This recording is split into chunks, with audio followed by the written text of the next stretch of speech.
think a lot of people still have ideas of Quakers as being the traditional Quaker dress and a little bit odd, a bit strange. I think people see Quakers as quite exclusive, and I think they may see them as quite old-fashioned. My generation, the younger people, often have a very strange image of a Quaker if they know what a Quaker is at all, but a lot of them have heard of Quaker oats, so they do assume that we all eat Quaker oats, perhaps constantly. Just a couple of weeks ago I mentioned to someone about going to Quaker meetings and, they're a very strange lot, aren't they? Good morning.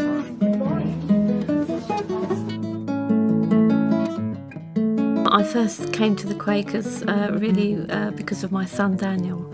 He first went to Quakers with a good family friends of ours, and then he wanted to continue coming to the meetings, so that drew me in. First, it was about 12 years ago, and my wife and I had been involved with some Buddhist groups before.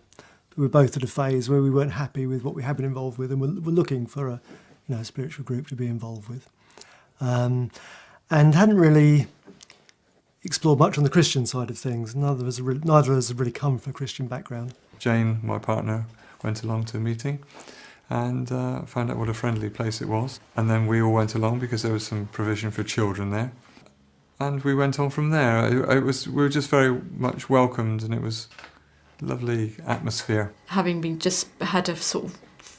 been brought up in the local Anglican church and gone to church parade as a guide and a brownie, and then not really had any involvement in a religious group in my 20s until I met Simon.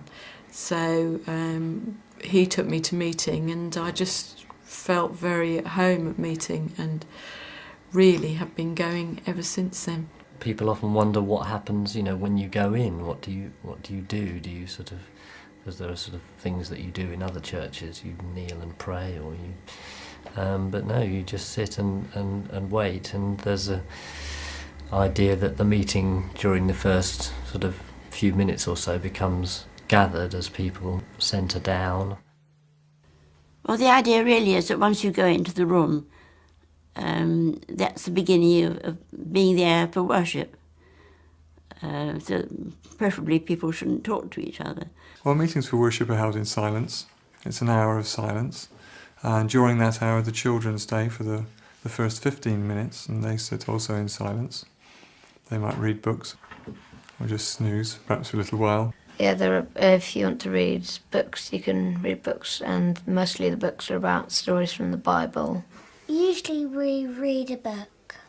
But I think one of the reasons that it actually is possible for kids to sit in silence is because the power of the silence is tangible to them. That children are much more in touch spiritually often than adults, and they just know that it's important, that something is actually going on. It's kind of, in a community, the silence, it's not really separate. You don't really feel separate. And if someone wants to speak, then they can stand up and speak their thoughts. After a quarter of an hour, the children go out of meeting and go into their own room. There are various ways you can centre down. Some people will look around the room and think of each person and imagine them in light. Your mind can just drift in and out of things, and you can just, say prayers or thank yous and think about somebody, even just thinking about one or two people who are having a hard time in life. Bring the whole of your life under the ordering of the Spirit of Christ. Are you open to the healing power of God's love? Cherish that of God within you, so that this love may grow in you and guide you. Let your worship and your daily life enrich each other. Treasure your experience of God however it comes to you. Remember that Christianity is not a notion. That Christianity is not a notion, but a way. We gather together to worship God, and a oneness appears. We settle into the quietness. There's a listening going on, and as the meeting progresses, that depth of peace really increases. The quietness is a source of strength. The meeting is something which is a separation from the world itself. I can only describe it as a deep going inwards, quiet, still place, but also a place of, at times, of great energy as well. I think it varies, to be honest, because sometimes all I'm doing is trying not to think of other things, like all the things I've got to do, and sometimes I seem to spend half the time trying to clear my head, which is why I'll often sort of read something. Sometimes I'm just sort of noticing things around me that I wouldn't normally notice. Like in the meeting room at Watford, the light's really nice. Sometimes the light comes in through the top windows. So it's not kind of you're not separated off from where you are. It's not like you're kind of retreating somewhere into space. I think that's quite key with Quaker worship, actually, that it's not really about meditation and retreating in that way, but it's finding that place of stillness, really.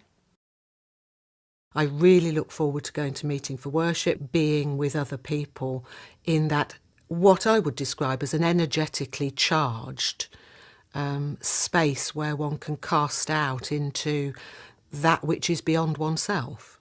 For me, I'm just surrendering to God, in whatever sense you use the word God, the universal intelligence or whatever. To me, it's God and the Holy Spirit, and those words are quite adequate for me. I often just sit in silence and just try and relax, and then things might come to me that have been playing on my mind, perhaps subconsciously. And I find it a very valuable time to contemplate that in silence, which is a pretty rare thing nowadays, particularly when I'm with my friends and so on. We're very rarely silent. So everybody in Quaker meeting may be doing different things. And then if a person stands to give ministry, we focus on what they're saying. Some people will say they get up knowingly. A lot of people will say they get up to speak before they know that they're there, that they've done it. Amazing experience, actually, when it happens, because the whole thing about quaking, and it does, that's how I experience it, like that. It's by no means an intellectual, ooh, I think I'll say this, It is unmistakable, and I am urged up on my feet. You literally are pushed out of your seat. It's only happened to me a few times. It's pretty scary. But your heart starts beating, and you sort of think, no, I don't want to do this, I don't like this, and da-da-da-da-da. But in the end, you find yourself standing, and afterwards you don't always remember quite what you said. It's like you know you can't say no to it. You've got to get up and say it, and it's quite a strange experience in many ways. It's an utterance into the silence of the meeting, so that whatever thought has come up can be held within the group, and disseminated if it's a problem in some shape or form.